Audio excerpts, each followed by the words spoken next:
Hello दोस्तों, स्वागत है आप सभी का हमारे YouTube channel bless of knowledge पर। तो आज हम सीखेंगे कि विभिन्न कोणों के त्रिकोणमितीय अनुपातों के मान हम कैसे निकालेंगे, कैसे याद रखेंगे इसे।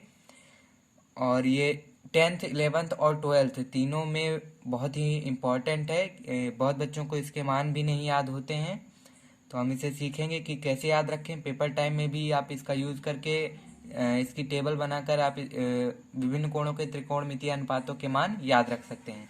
तो हम देखते हैं इसे हम कैसे याद रखेंगे। इसके लिए सबसे पहले हमें साइन थी यहाँ पर जो थीटा का वैल्यू है 0 डिग्री, 30 डिग्री, 45 डिग्री और 60 डिग्री और 90 डिग्री। तो हम सबसे पहले 0 डिग्री के ऊपर यहाँ पर हम लिखेंगे 0। 0 से इसे काउंट करते हुए आगे चलेंगे। यहाँ पर लिखेंगे 1। 0 से आगे यहाँ पर 2, यहाँ पर 3, यहाँ पर 4। तो सबसे पहले हमने क्या किया, थीटा की वैल्यू जो 0 डिग्री, 30 डिग्री, 45 डिग्री और 60 डिग्री और 90 डिग्री है, इसके ऊपर लाइन क्रमशः 0, 1, 2, 3 एंड 4 ये हम लिख लेते हैं। इसके बाद इसे हम क्या करते हैं, सब वैल्यू को 4 से डिवाइड कर देते हैं। सारी वैल्यू को 4 से डिवाइड कर देते हैं। हमने क्या किया, 0 डिग्री के ऊपर 0, 30 डिग्री के ऊपर 1, 45 डिग्री के ऊपर 2, 60 डिग्री के ऊपर 3 और 90 डिग्री के ऊपर 4 लिखा। इसके बाद इसे हम क्या करते हैं, सभी वैल्यू को हम 4 से डिवाइड कर देते हैं। और इतना करने के बाद हम सबकी क्या ले लेते हैं, स्क्वायर रूट, यानी सबका वर्गमूल ले लेते हैं।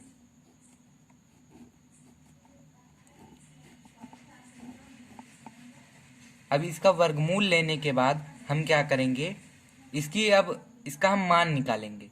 मान कैसे निकालेंगे, 0/4 इसकी वैल्यू होती है 0, और 0 का जो वर्गमूल होता है, स्क्वायर रूट होता है, वो भी क्या होता है 0। तो साइन थीटा की वैल्यू 0 डिग्री पर क्या हो गई, 0। कैसे, 0/4 की वैल्यू 0 और उसका वर्गमूल 0। तो ऐसे साइन थीटा की 0 डिग्री पर वैल्यू 0।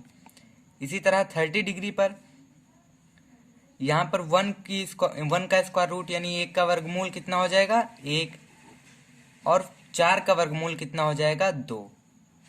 4 का वर्गमूल 2, यानी कि साइन थीटा की 30 डिग्री पर वैल्यू 1/2 हो जाती है।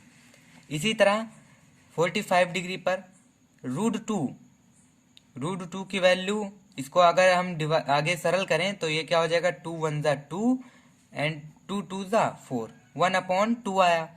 अब इसका जब हम वर्गमूल लेंगे तो 1 का वर्गमूल 1 और 2 का वर्गमूल √2 हो जाएगा। यानी ये इसकी साइन थीटा की 45 डिग्री पर वैल्यू कितनी हो जाएगी, 1/√2।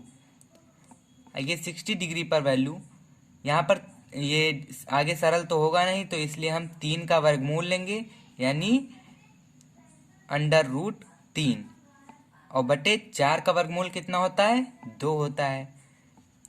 अब इसे हम 4 से 4 कट जाएगा और यहाँ पर इसकी वैल्यू कितनी आ जाएगी, 1। तो 1 का वर्गमूल होता है 1। तो ये साइन थीटा की यही वैल्यू होती है। ये केवल एक याद रखने की ट्रिक है, और बाकी ऐसे इसकी वैल्यू नहीं निकलती है। तो साइन थीटा की 0 डिग्री पर वैल्यू 0, 30 डिग्री पर 1/2, 45 डिग्री पर 1/√2, 60 डिग्री पर √3/2 एंड 90 डिग्री पर 1, इतना होता है।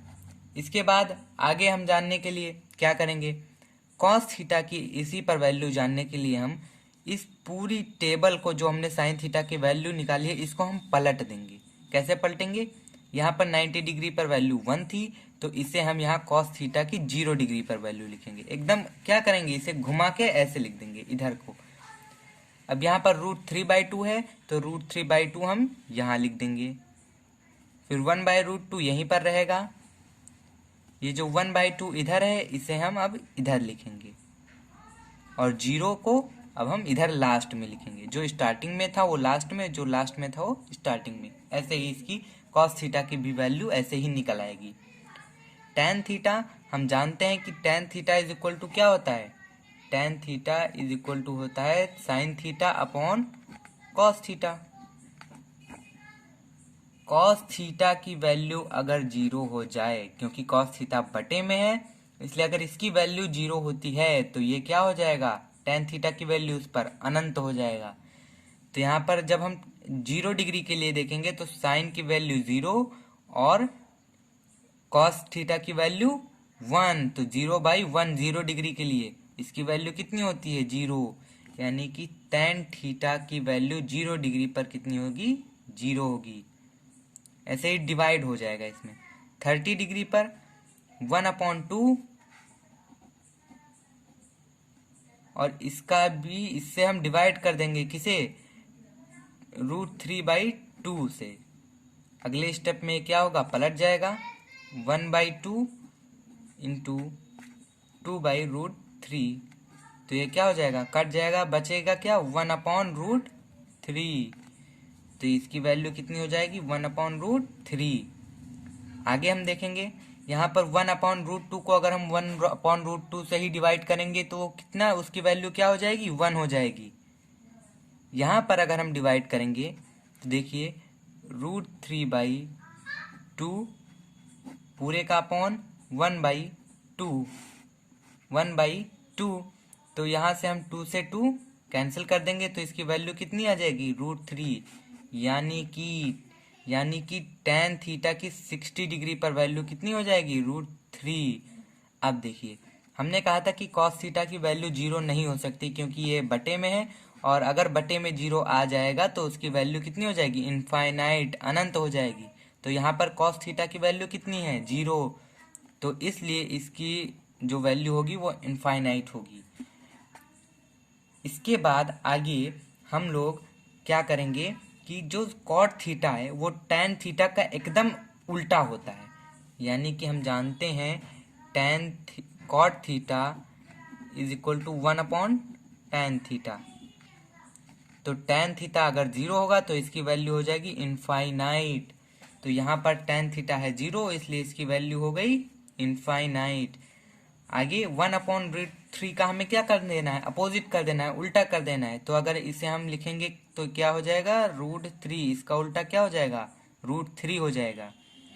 अब एक लिखा है, एक को चाहे हम जितनी बार पढ़ते हैं उसका मान एक ही होगा।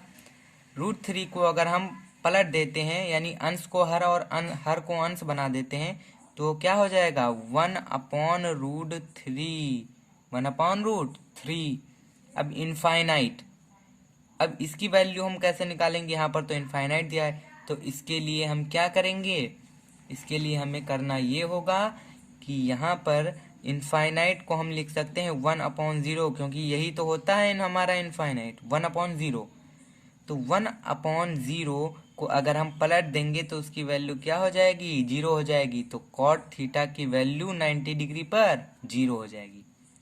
सेक थीटा, ये क्या होता है, कॉस थीटा का उल्टा होता है। तो एक को अगर हम पलट देंगे तो क्या हो जाएगा, एक √3/2 को अगर हम पलटते हैं तो वो हो जाएगा हमारा 2/√3। आगे अगर हम 1/√2 के पलटते हैं तो वो क्या हो जाएगा, √2। ऐसे ही 1/2 को अगर हम पलटते हैं तो क्या हो जाएगा, 2, और 0 को अगर हम पलटेंगे तो क्या हो जाएगा, 1/0, यानी इसकी वैल्यू क्या हो जाएगी, इनफाइनाइट। तो यहाँ इसकी वैल्यू क्या हो जाएगी, इनफाइनाइट हो जाएगी। अब कॉसेक थीटा को चाहे आप साइन थीटा का उल्टा करके बनाइए, चाहे इसी को घुमा के इधर कर दीजिए, जो लास्ट में है उसे सबसे पहले, उसके बाद ऐसे ही क्रम। तो इनफाइनाइट हम इसे इनफाइनाइट करेंगे पहले, फिर यहाँ पर 2 लिखा है तो इसलिए हम यहाँ 2 लिखेंगे, यहाँ √2, और यहाँ पर 2/√3, और यहाँ पर 1। तो ये जो हमने पूरा बताया है, इसमें विभिन्न कोणों के त्रिकोणमितीय अनुपातों के मान याद रखना, ये केवल एक महज एक ट्रिक है, और इसके अलावा ये ऐसे नहीं निकलते हैं, इसके एक अलग ही मेथड होता है इसे निकालने का। तो ऐसे आप पेपर टाइम में भी इसे याद रख सकते हैं। आज की वीडियो में इतना ही, थैंक यू। और इस वीडियो को लाइक ज़रूर कीजिए और अपने दोस्तों से शेयर भी कीजिए इसे। Thank you.